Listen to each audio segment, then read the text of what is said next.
माताएं इशारा कर रही हैं।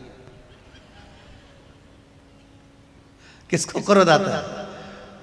आप बोलेंगे पति को पति बोलता है पत्नी को, पर ईमानदारी की बात बताएं ना माताओं, पतियों के भीतर इतना क्रोध नहीं रहता, शांत प्रवृत्ति के रहते हैं। दिक्कत आप लोगों की है, जरा सी देर में तुम्हारे मन का काम नहीं हो तो तुरंत कमला देवी से बिमला देवी बन जाती है, तुरंत उसी पल जरा सी।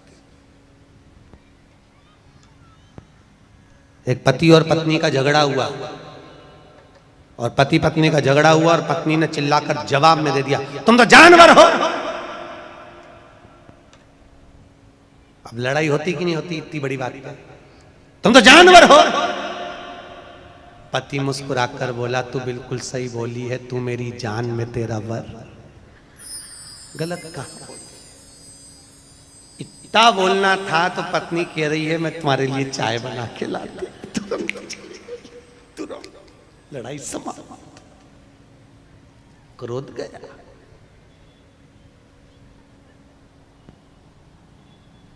क्रोध समाप्त।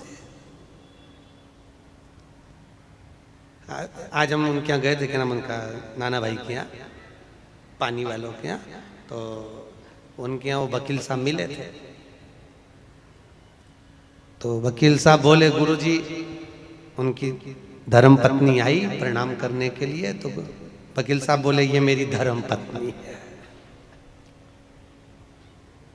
हमने कहा कथा का असर हो गया पूरा। तो हमने कहा धर्म पत्नी क्यों? तो क्या गुरुजी पहले दिन कथा से बोल रही थी कथा में चलो, कथा में चलो, और मुझे दूसरे दिन से कथा में लेकर आई है, और आप कहते हो जो अपने पति को कथा में लेकर आ जाए वो धर्म पत्नी कहलाती है। हमने कहा बिल्कुल सत्य है, गलत नहीं है, बिल्कुल सत्य। धर्म के पथ पर चलना सिखाइए महाराज, धर्म के पथ, धर्म के पथ। आज यहां शास्त्र कह रहा है, हिरण्यकशिपु ने जो वर मांगा घर आकर देखा तो धर्म पत्नी नहीं है, धर्म पत्नी को लिया तो नारद जी के यहाँ गर्भ का जो ज्ञान मिला था उस ज्ञान की प्रबलता में धर्म पत्नी प्रखर हुई महाराज। पत्नी के गर्भ से जो बच्चा हुआ होते से उसने भगवान के नाम का हिलात करा, उसका नाम प्रहलाद हुआ है महाराज। प्रहलाद खोलते तेल में डाल दिया,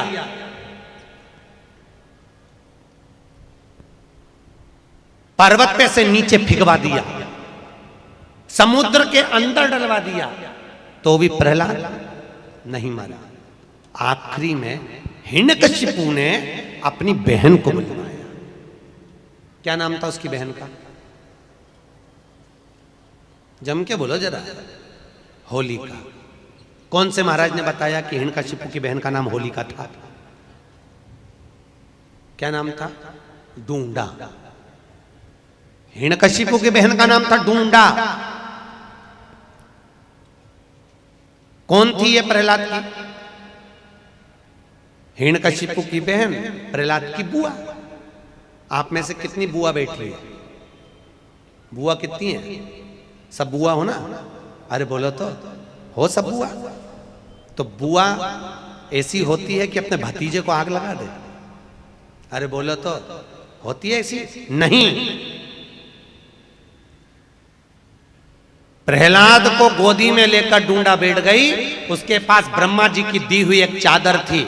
हिरण्यकशिपु ने कहा इसको ओढ़ कर बैठ जाना, तू जलेगी नहीं, तेरा भतीजा जल जाएगा। डूंडा चादर ओढ़ कर बैठी, प्रहलाद को गोदी में रखा, चारों तरफ से जब आग लगी डूंडा को लगा मेरा भतीजा जल जाएगा। डूंडा ने अपनी चादर उतार कर अपने भतीजे पे डाल दी, डूंडा खुद जल गई, अपने भतीजे को बचा लिया। ऐसी होती है बुआ जो देती है दुआ, बुआ कभी बद्दुआ नहीं देती महाराज। अगर उस दिन बुआ प्रहलाद को जला देती तो उसके बाद दुनिया में कोई भतीजा अपनी बुआ को नहीं पूछता। पर आज भी शादी में, ब्याह में, फंक्शन में सबसे पहले बुआ जी को बुलाया जाता है। आओ। बुआ को इसलिए बुलाते हैं क्योंकि उनने भतीजे की रक्षा करी थी। वो राक्षस कुल में जन्मी थी, राक्षस की बहन थी, पर मरते मरते अच्छा काम करके भगवान की होली, इसलिए हमारे यहां मनाई होली। परवारे करमाला वालों तुमने तो उसका नाम ही धर दिया होली। अच्छा काम करके भगवान की होली, इसलिए हमारे यहां होली का त्योहार मनाया। नाम था ढूंढा, इसलिए आज भी होली में मोटे मोटे लक्कड़ ढूंढ जलाए जाते हैं। पतली लकड़ियां नहीं, मोटे लक्कड़, मोटे ढूंढ। चलिए।